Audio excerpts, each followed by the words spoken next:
File Sandman, por Neil Gaiman, Kelly Jones, Malcolm Jones III e Mike Dringenberg, com participações de Matt Wagner desta vez e Dick Giordano e P. Craig Russell, um colaborador aí de Neil Gaiman de longa data.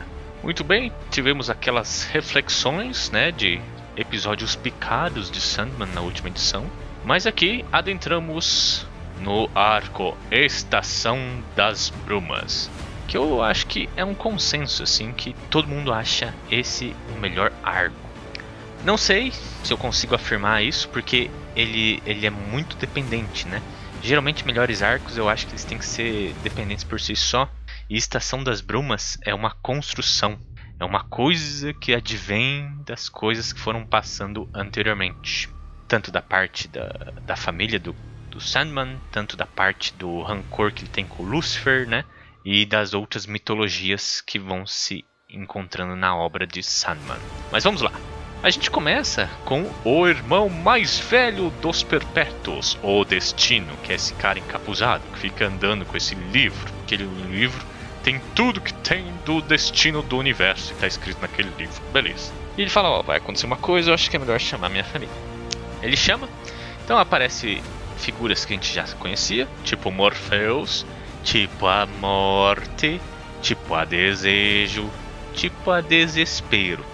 E a caçulinha. A caçulinha chega, que é a irmã mais novinha, que é a Delírio. E também é mencionado de um irmão ausente, que não quer mais ter nenhuma participação com os Eternos. Aí ele chega ali, o que vai acontecer? Aí o Destino fala, vai acontecer uma coisa muito foda.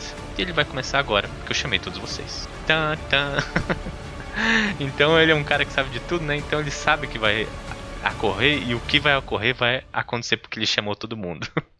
É bem paradoxal, mas é essas coisas boas de Sandman. No caso, quando o Sandman tem uma discussão com a sua irmã Desejo, ela menciona nada. Tipo, você mandou tua namorada pro inferno, você vai fazer o que agora? Né? E o Sandman fica super irritado com isso, e depois tem uma hora de novo que a Morte chega assim, cara, acho que você exagerou, hein? Aí, né, o sonho, ele tem esse respeito pela sua irmã mais velha. Ele começa a ver assim, putz, você acha mesmo que eu exagerei dela? Claro, você é um idiota, meu irmão. Mas fica nisso, né? Tipo, como ele tá se vendo, lembra? Tem toda a parada da construção. Ele tá se vendo um pouco mais humano. Ele tá ganhando um pouco mais de sentimentos, porque ele era totalmente aquém a tudo. Até mesmo a quem é que ele amava. E quem ele amava, ele jogava no inferno. E agora ele tá meio que falando, revendo as ações, revendo essa ligação que ele tinha com a humanidade, né? E a morte só é a última parte de terra do que ele vem se construindo, né? Tipo, cara, você tem que ser mais, sei lá, ter mais hombridade. Mas enfim, ele vendo isso, ele fala assim, bom, então acho que eu tenho que, né, tá decidido. Eu vou pro inferno de novo e resgatar a Nala. Então tem toda uma preparação, cara, é um capítulo inteiro deles se despedindo da galera, falando adeus, porque eu vou entrar nos domínios do Lucifer, o Lucifer quer me matar, então não vai ter jeito, eu vou morrer, minha gente, eu tô pondo meu elmo aqui, cara, é muito épico, ele pondo o elmo, se preparando pra batalha, a Morte chora porque vai perder o irmão, o Lucien, que é o bibliotecário, ele também chora, eu vou perder o meu senhor de novo, e ele vai pro inferno, e ele encontra o inferno vazio. Lucifer está esvaziando o inferno. Então tem uma puta de uma quebra de expectativa. É um capítulo que eles ficam andando pelo inferno. Lucifer falando, eu cansei de tudo, cara. Tô fora. Isso vai irritar meu pai, né, que no caso é Deus, né? Isso vai irritar meu pai de uma maneira profunda. Eu tô doido pra ver como é que isso vai ser. Aí ele fala assim, arranca minhas asas. Daí o Morpheus arranca as asas dele. E ele fala, agora eu vou trancar. Daí ele tranca com a chave e fala assim, lembra que eu jurei te destruir? Daí o Morpheus jurou. Então, essa é a chave do inferno. Entrega nas mãos do Morpheus e fala, olha, nem eu sei se isso vai te destruir, tá? Mas eu sei que isso não vai fazer tua vida muito fácil. E falou, o problema agora é teu. Cara, isso é muito bom. Cara, a gente se discute muito o que é uma quebra de expectativa boa ou uma quebra de expectativa boba, né? Isso aqui é uma boa quebra de expectativa, cara. Você se preparar para uma batalha no inferno e o que acontece é você ganha uma chave. A partir disso, o Morpheus vai para casa, agora ele tem a chave do inferno e ele não sabe o que fazer com isso. O problema é que as coisas acontecem. As figuras etéreas, as figuras místicas, as figuras teutônicas ficam sabendo que isso está acontecendo. Então elas começam a se mover.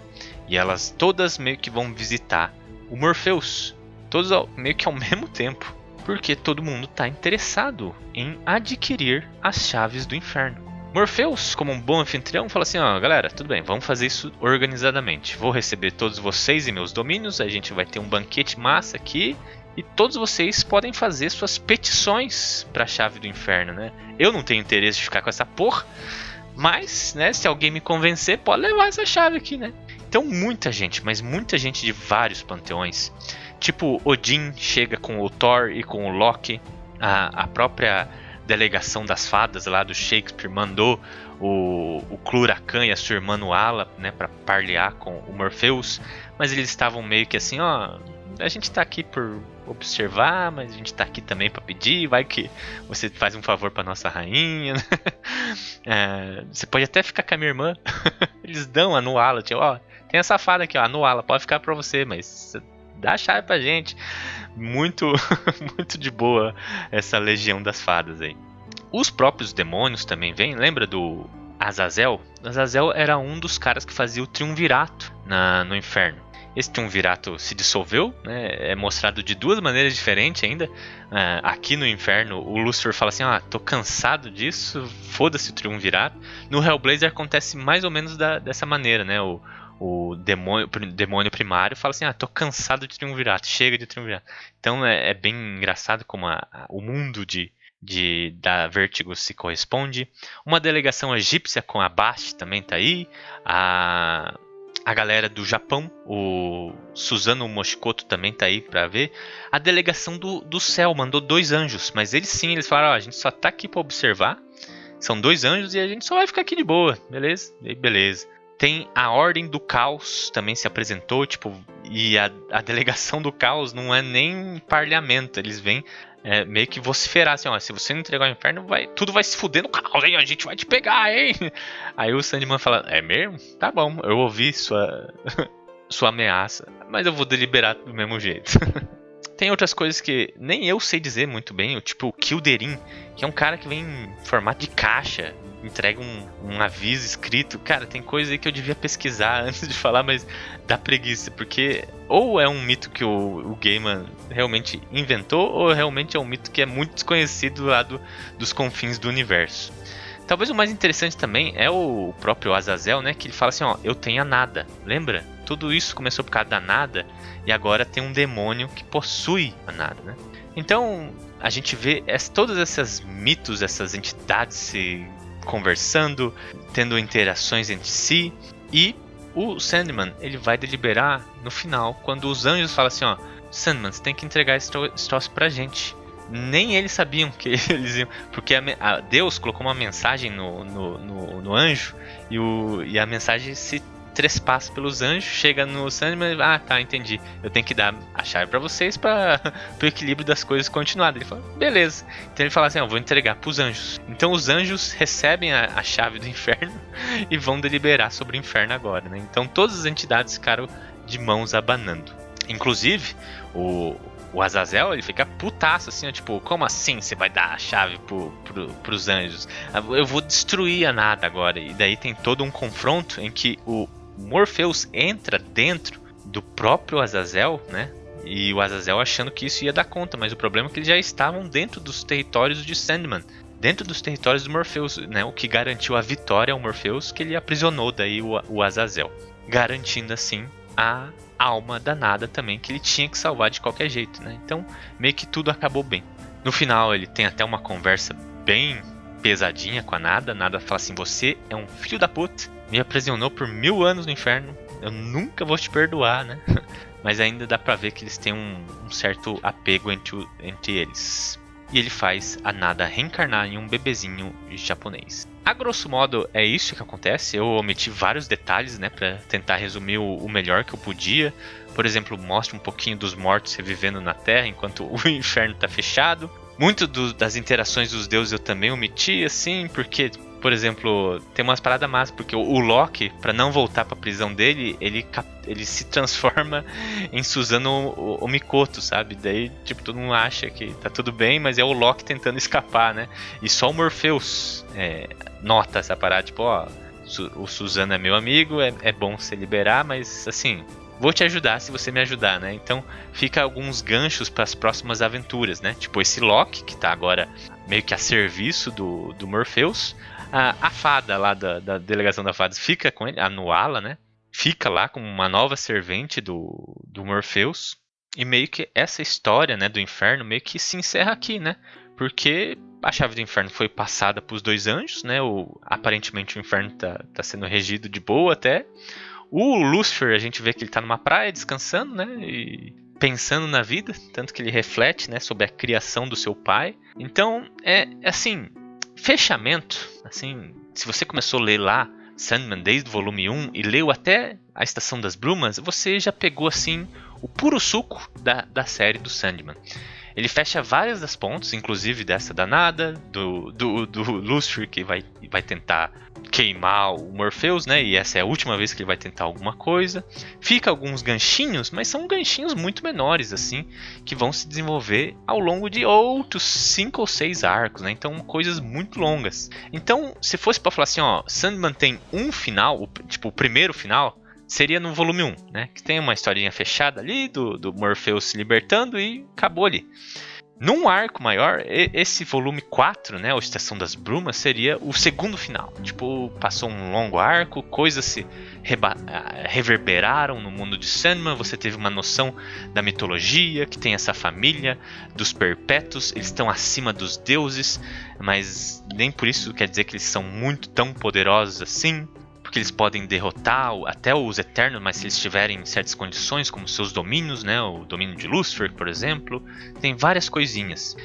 Também esse arco, ele reverbera muito pra frente também, né? Eu falei que tem vários ganchinhos, como esse do Loki.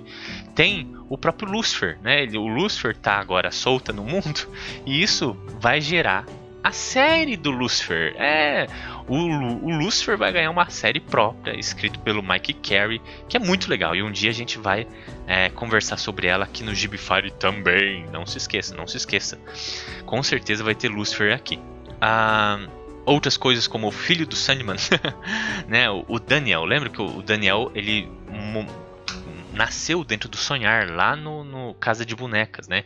E aqui a gente sabe que ele está crescendo, né? Sendo criado pela mãe Hipólita, mas agora ele tem um nome e ele é filho do Morpheus, ele é considerado filho do Morpheus. Também, eu acho que eu devia ter comentado isso antes, aqui o Corvo, né, ele apareceu pela primeira vez lá na Casa de Bonecas, é o Matthew. Aqui ele começa a ganhar uns contornos de personagem, né, não era só um espiãozinho do Morpheus, mas sim um cara que tem sentimentos. E o Matthew, gente, ele começa a falar assim, ó, quando eu era humano eu era isso. Gente, porque o Matthew, ele já apareceu, a gente já viu ele em Monstro do Pântano. A Abby, né, a Abigail, né, a namorada do Monstro do Pântano, era casada com o Matthew. O Matthew foi meio que dominado por um demônio lá, e ele meio que tentou matar o Monstro do Pântano, tanto quanto a Abby, né? E nisso ele tem um confronto com o Monstro do Pântano, e o Monstro do Pântano dá um sacode nele. Ele quase morre, mas ele fica em coma. E é essa a interpretação que o Neil Gaiman tá dando para isso, né?